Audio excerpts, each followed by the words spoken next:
पुर्तगाल के एक स्कूल ने रोनाल्डो के बच्चे को एडमिशन देने से मना कर दिया।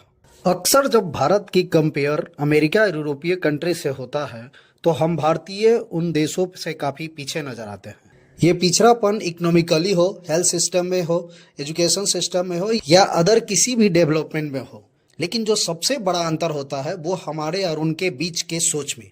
पुर्तगाल के एसटी जूनियर्स स्कूल्स ने दुनिया के सबसे बड़े फुटबॉलर क्रिस्टियानो रोनाल्डो के बच्चे को अपने स्कूल में एडमिशन देने से मना कर दिया। जब स्कूल प्रशासन से इसका रीजन पूछा गया तो उन्होंने बताया कि ये बच्चे एक सेलिब्रिटी के बच्चे हैं, जिससे मीडिया का एक्टिविटी स्कूल के बाकी बच्चों के पढ़ाई पर डिस्टरबेंस डाल सकता है। लेकिन भारत में ऐसे लोगों को स्कूल एक अपॉर्चुनिटी के रूप में लेता है, अपना टीआरपी बढ़ाने के लिए, लोगों को यह दिखाने के लिए कि हमारे स्कूल में किस किस तरह के सेलिब्रिटी के बच्चे पढ़ते हैं। साथ ही हमारे यहाँ के लोग भी अपने स्टेटस को दिखाने के लिए अपने बच्चों के लिए ऐसे स्कूल के चयन करते हैं जहाँ किसी सेलिब्रिटी के बच्चे पढ़ते हो। इसका सबसे बड़ा उदाहरण है धीरूभाई अंबानी इंटरनेशनल स्कूल, जहाँ ज्यादातर किसी सेलिब्रिटी के बच्चे पढ़ते हो, चाहे फिल्मी सेलिब्रिटी के बच्चे हो, स्पोर्ट्स प्लेयर के बच्चे हो या बड़े बिजनेसमैन के बच्चे हो। इस स्कूल की क्लास 5-6 के एनुअल फी 5 से 6 लाख तक की होती है। सपोज कीजिए अगर हमारे यहाँ किसी स्कूल ने इस तरह की सेलिब्रिटी के बच्चे को एडमिशन देने से मना कर देता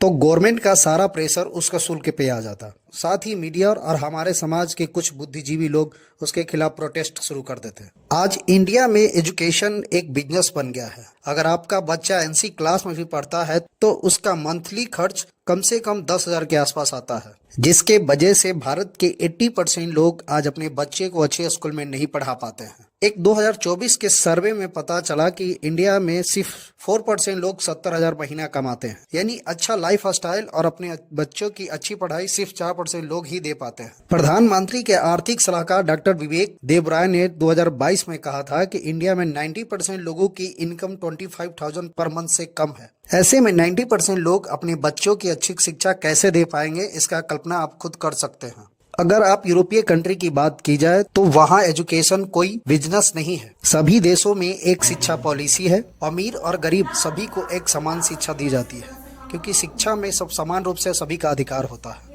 आज हमारे देश में एक एजुकेशन पॉलिसी बनाने की जरूरत है, साथ ही पूरे देश में स्कूल, कॉलेज और शिक्षा व्यवस्था को दुरुस्त करने की जरूरत है, क्योंकि आज भी हमारे यहाँ बहुत से गाँव में स्कूल के हालात बदतर है, तो कहीं स्कूल जाने के लिए रास्ते तक नहीं है। वहीं प्राइवेट स्कूल तो बेलगाम घोड़े के जैसा है, जिसपे कोई भी सरकारी नियंत्रण नहीं है। अगर बात क्रिस्टियानो रोनाल्डो की जाए तो पुर्तगाल ही नहीं बल्कि वर्ल्ड के सबसे बेस्ट फुटबॉल प्लेयर हैं, जो फिलहाल सऊदी अरब के एक क्लब अल नस्र के लिए खेल रहे हैं और उनका कॉन्ट्रैक्ट अप्रैल 2025 में इस क्लब के साथ खत्म हो रहा है, जिसके बाद अपने देश लौटना चाहते हैं। हाल ही में उन्हें पुर्तगाल में अपने सबसे महंगे घर खरीदने के लेकर के काफी चर्चा में रहे थे।